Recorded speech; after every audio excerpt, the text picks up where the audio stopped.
מה זה יורי? מה זה המזוודה הזאת, תגיד לי? זה מזוודה, זה לא מזוודה, זה כמו גנרטור. זה כמו גנרטור, יפה כזה. אז אם זה גנרטור, איפה אני מכניס פה דלק? איפה אני מכניס פה שמן? איך זה עובד? דלק, שמן, אין פה דלק, אין פה שמן, אין פה רעש. אין פה רעש, אין פה ריח, זה גנרטור 4 קילוואט. אתה יכול להפעיל עם הגנרטור הזה כל מוצר חשמלי שיש לך בשטח, אפילו רתכת. אתה יכול לחבר פה 5 פאנלים סולאריים. אתה מטעין אותו בבית מהחשמל, 220 וולט תוך פחות משעתיים.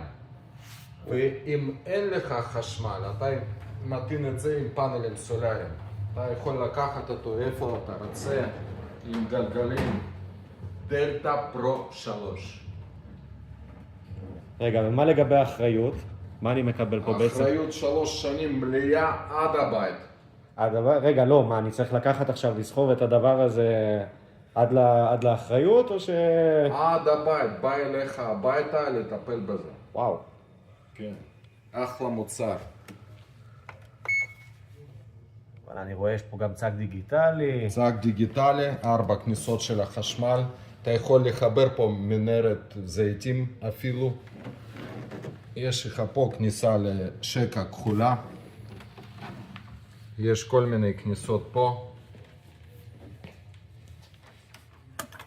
פה לפאנלים סולאריים, ל-220, מה שאתה לא רוצה.